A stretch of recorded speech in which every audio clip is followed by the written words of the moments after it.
Over half a century after babies were born with birth defects, when expecting mothers took morning sickness pills, the Australian government has finally issued an apology to all the victims and their families affected by the thalidomide tragedy. But what is this tragedy that took the 1960s Australia by storm? Well, it all began with a morning sickness pill. Thalidomide was the active ingredient in this sedative pill. It was distributed among mothers in Australia and worldwide in the 1960s. The pill was later found to cause malformation of limbs, facial features and internal organs in unborn children.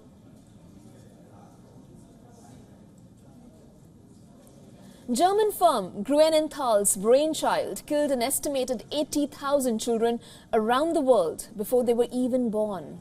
An additional 20,000 more were born with the defects. This is the first time that the Australian government has acknowledged its role in the tragedy.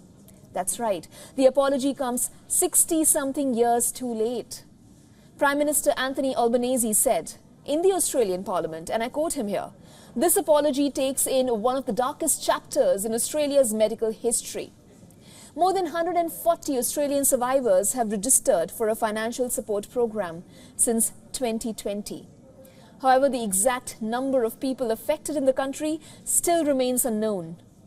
Adding insult to injury was a 2019 report which found that 20% of Australia's thalidomide cases could have been avoided. This had the leaders acted sooner at the time. Thalidomide was developed in Germany in the 1950s. Initially used as a sedative or a tranquilizer, it was widely promoted around the world as a morning sickness drug. A 1961 Lancet Medical Journal report first warned the world of thalidomide's dangers in 1961. It was taken off the market soon after.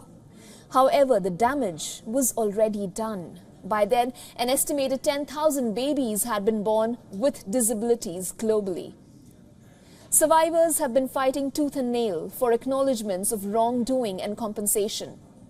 Canada introduced financial assistance for survivors in 1991. Meanwhile, the UK issued a national apology to those affected in 2010. But it wasn't until a landmark Senate inquiry in 2019 that Australia took action to support survivors. Much to the survivor irony, the program was later closed to new applicants.